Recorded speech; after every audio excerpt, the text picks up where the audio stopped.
Bloomberg Audio Studios. Podcasts, radio, news.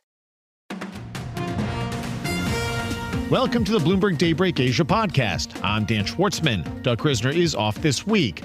Coming up, we'll preview earnings this week from Japanese auto giants Toyota and Honda. We'll hear from Kota Yazawa, head of Asia Auto Research at Goldman Sachs. But we begin this morning with trade. The August 1st tariff deadline imposed by President Donald Trump has come and gone, with levies set to go into effect later this week. U.S. Trade Representative Jamieson Greer says tariff rates are, quote, pretty much set and unlikely to change, even amid ongoing trade talks with the likes of Canada and China. Greer spoke Sunday to CBS's Face the Nation. I think a lot of these, well, I know a lot of these are set rates pursuant to deals. Some of these deals are announced, some are not. Others depend on the level of the trade deficit or surplus we may have with the country. So these tariff rates are pretty much set. That's U.S. Trade Representative Jamieson Greer speaking to CBS. He also described the U.S.-China trade negotiations as, quote, very positive, citing progress on critical mineral supply chains. Meantime, President Trump had this to say before boarding Air Force One late Sunday. Yeah, I'm not looking for leverage. I'm looking for fairness. We want reciprocal as much as possible. Sometimes reciprocal would be too much for them to handle because it would be a much bigger number. But we want to see some reciprocity. We want to see reciprocal wherever we can. For more, we hear from Sharyn O'Halloran, professor of political economy and international and public affairs at Columbia University. She spoke with Bloomberg's Haidi, Stroud-Watts, and Paul Allen on the Asia trade. Sharyn, really great to have you with us. Well, nothing's ever really set in stone when it comes to President Trump and this White House policies, right? Do you think there is still wiggle room, particularly when it comes to some of these nations that have been harder hit than others? For example, the sort of extension that we saw when it comes to tariff rates on Canada. Right. So, yes, no, I don't think anything is ever set in stone with President Trump. He is the ultimate negotiator, and these are moves to negotiate.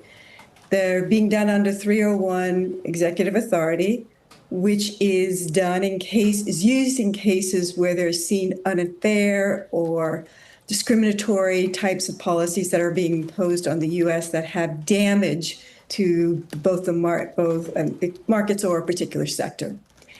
That being the case, what we've seen is when you look at the patterns of those countries that are being subject to 301 decisions and these types of executive orders, that they are the countries where we see the largest surpluses in trade. That is where the U.S. has a deficit with them, or in the case of Canada, it has a large surplus with the United States.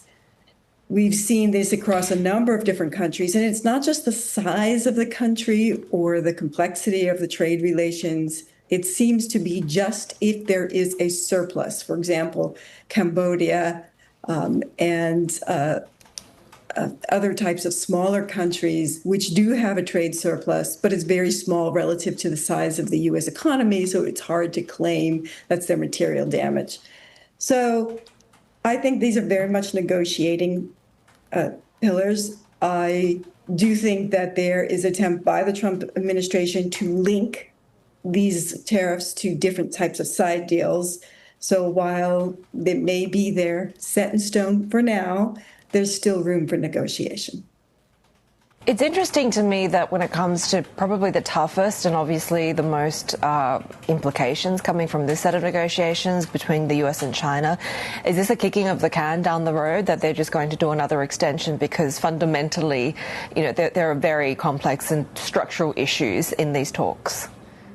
So China is very difficult to manage given what the supply chain linkages and what the implications are for many of large U.S. companies. And consequently, there is a sense by just imposing a particular tariff, it's not going to actually solve the problem. Apple isn't going to remove all of its production that's in China to the U.S. It's just not a feasible action to take or to anticipate. And so the question is, how does the Trump administration manage what they perceive as discriminatory or unfair trade practices by by using just such a blunt instrument as the tariff, Or are they going to have to think more systematically or holistically about what the actual trade relations are and why they exist as they do? Yeah, figuring that out's not always easy, though. And I'll give you the case of Australia, where we are, a 10% tariff, and Australia has a trade surplus with the US. So it doesn't make a huge amount of sense. Yet there's no US ambassador in Australia to even raise this with, and a lot of other countries are in the same boat. So in terms of trying to negotiate a better deal, I mean, who do you even pick up the phone to at this point? That's a wonderful question. I would suggest Australia is in the I don't know why I don't call it envious, but they're not on the hit list in the sense is that they do not have a trade deficit, a trade deficit from the U.S. perspective, and consequently they are not going to be part of these complex negotiations as we are seeing with China and other countries like Brazil and India, which actually do have interesting patterns of trade, some of which are very complementary to the United States and necessary given what our production process is. Other times it's just they're just a comparative advantage. It makes much more sense for a labor-intensive country like India to be producing textiles or more labor-intensive goods. This is sort of the theory of comparative advantage. So we can go on about each of these individual cases. Unfortunately, what's going to happen in the end is that there'll be significant pushbacks from partners. And what we'll find is that there'll be segmentation of the global market. And that's what we're slowly starting to see with Europe, with the Asian countries start developing their own sort of regional trading patterns. Yeah, I wanted to pick up on that point as well. Is that something you see more of, is that countries that are still interested in free and open trade starting to form pacts and relationships with each other and put it to you perhaps potentially with China at the centre? Absolutely. Europe is a good point and example. They are definitely trying to build up their own types of trade relations. They too have found themselves in the situation where they have an imbalance in trade between themselves and China. And so what does that look like?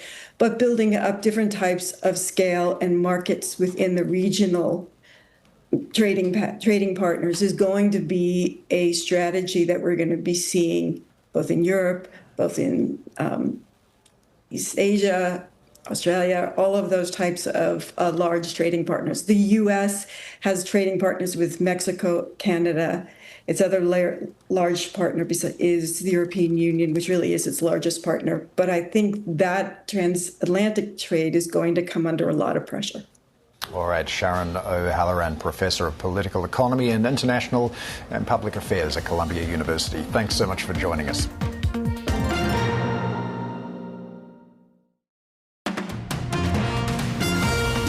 Welcome back to the Daybreak Asia podcast. I'm Dan Schwartzman. Doug Krisner is off this week. We'll get earnings in the coming week from Japanese auto giants Toyota and Honda. The reports will offer a fresh look at the automakers' businesses and the impact U.S. tariffs have had so far. For more, we hear from Kota Yazawa, head of Asia Auto Research at Goldman Sachs. He spoke with Bloomberg's Haidi Stroud-Watts and Paul Allen on the Asia trade. Kota, thanks so much for joining us today. So looking ahead to the earnings from Honda and Toyota this week, what sort of impact do you expect to see from tariffs and the trade environment on the outlook? Thank you for having me. Yes, we do expect the tariff impact to be quite big for most of the Japanese auto, but it's probably less than feared. Based on 25% tariff over Japanese made vehicle, we were expecting 3.5 trillion negative impact across the board for automotive sector in Japan. But now we can probably see around a 2 trillion yen type of negative impact. Still a big number, but relative to the 25%, very recent tariff update was a positive event and less than feared. In terms of the quarter that predated the trade agreement between the US and Japan, what are you expecting to see in terms of that impact on earnings, when it comes to front loading? Well, I think we probably have to closely monitor the situation over Mexico and Canada and the rest of the region. Japan-US trade negotiation went okay. So I think there should be a certain numerical update from the company management such as Toyota and Honda. At the same time, we said like 2 trillion yen type of negative impact, but there should be a certain mitigation effort that the automaker will probably try, including the price hike action in the United States starting from September. So we're constantly monitoring the situation, how much they could actually recover from the negative impact of tariff. Is the outlook when it comes to EVs and hybrid vehicles looking a little like it's going to gain a bit more momentum? I do think that the hybrid momentum will probably accelerate. It's not directly related to the tariff argument. I think it's more like a milder environmental regulation from U.S. government, ACC2 cancellation, and also the milder mile per gallon regulation in the United States. So starting from October, I do believe that hybrid sales momentum would even accelerate in the United States market. On the back of on the other hand, probably battery electric vehicle sales may probably potentially slow down. For Japanese makers having a large exposure to hybrid sales, it's probably get benefit in the second half of the year. We've seen Japanese automakers sacrificing margin to an extent to try and stay competitive, particularly when it comes to the US market. Do you think this will change if we start to see major suppliers passing through tariff costs, logistics costs, and is that going to sort of alter the pricing dynamic? Well, I think not only Japanese makers, but also all automaker operating in US probably have to think about a price hike at any case. And we expect the model year change sometime in September could be the one trigger that all automaker will probably try and raise price in order to mitigate some of the negative impact of the tariff and also the negative impact from the inflation pressure in the United States. Subaru, one of the company, already announced a 4.5% price hike in U.S. back in May 20th. And so far, the situation of the sales momentum for that company not really deteriorating that much. So I think if the price hike action would probably happen altogether, there could be a certain acceptance among U.S. consumers for this kind of price hike. Well, all Japanese automakers now facing tariffs in the US that weren't there a year ago. To what degree can Japanese automakers go to other markets that aren't now so heavily protected to make up the gap?